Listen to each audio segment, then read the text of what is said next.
آپ اپنی قسمت کے مالک اور اپنی روح کے ناخدا ہیں۔ جب شاعر حنفی نے یہ لکھا میں اپنی قسمت کا مالک اور اپنی روح کا ناخدا ہوں، تو اسے یہ بھی لکھنا چاہیے تھا کہ ہم اپنی قسمتوں کے مالک اور اپنی روحوں کے ناخدا اس لیے ہیں کہ ہمیں اپنے خیالات پر مکمل کنٹرول ہے۔ اسے یہ بھی کہنا چاہیے تھا کہ وہ اسیر جس میں ہماری زمین تیر رہی ہے اور جس میں ہم چلتے پھرتے ہیں ایک توانائی ہے جو ناقابل انداز شرح سے مرتعش ہے، اور یہ کہ اسیر میں یہ قابلیت ہے کہ وہ ہمارے خیالات کے مطابق شکل اختیار کرے اور ہمارے خیالات کو ان کے طبعی معادل میں تبدیل کرے۔ ایسا کرنے میں وہ اصول قدرت کے مطابق عمل پیرا ہوتا ہے۔ اگر شاعر نے ہمیں اس حقیقت سے واقف کرایا ہوتا تو ہم جانتے کہ کیوں ہم اپنی قسمتوں کے مالک ہیں اور ہم کس طرح اپنی روحوں کے ناخدا ہیں۔ شاعر کو چاہیے تھا کہ وہ ہمیں اصرار سے یہ بتلاتا کہ یہ قوت اور قابلیت تخریبی اور تعمیری خیالات میں کوئی فرق نہیں کرتی۔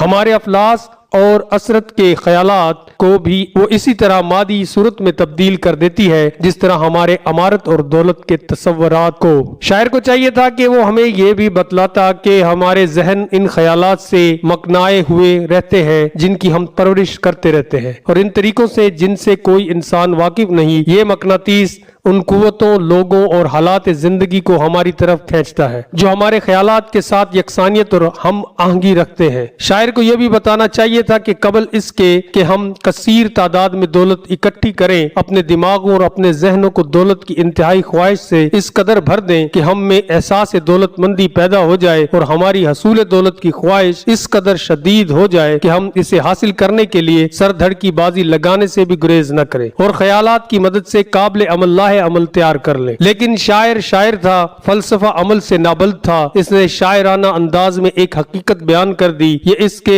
مشرحین کا کام تھا کہ اس شاعر کی مزمر حقیقت سے دنیا کو آشنا کرتے۔ رفتہ رفتہ حقیقت ظاہر ہونے لگی، یہاں تک کہ اب یہ یقین ہو چکا ہے کہ اس کتاب نے بتائے ہوئے اصولوں میں ہماری معاشی بہتری کے اصول کے راز پوشیدہ ہیں۔ اب ہم ان اصولوں میں سے پہلے اصول کو جانچنے اور سمجھنے کے لیے تیار ہیں۔ آپ جب ان کا مطالعہ کریں تو وسیع الخیالی اور کھلے دل سے کام لیں، اور یہ یاد رکھیں کہ یہ اصول کسی ایک شخص کی ایجاد نہیں بلکہ یہ ان 500 آدمیوں کے حالات زندگی کا تجزیہ پر مرتب کیے گئے ہیں جنہوں نے افلاس کی پستی سے امارت کی بلندی کی جانب کامیاب سفر کیا، جن کی ہمت نہ تو اعلیٰ تعلیم تھی نہ ذاتی اثرات۔ یہ اصول جب ایسے لوگوں کے لیے مشعل راہ بنے تو یہ ناممکن ہے کہ آپ ان پر کامل طور پر عمل کریں اور کامیاب نہ ہو۔ آپ کو معلوم ہوگا کہ ان اصولوں پر عمل کرنا آسان ہے، دشوار نہیں۔ قبل اس کے کہ آپ اگلا باب شروع کریں، آپ پر یہ واضح کر دیا جاتا ہے کہ اس باب میں جو معلومات دی گئی ہیں اور ان واقعات پر مبنی ہے جو ممکن ہے آپ کی قسمت بھی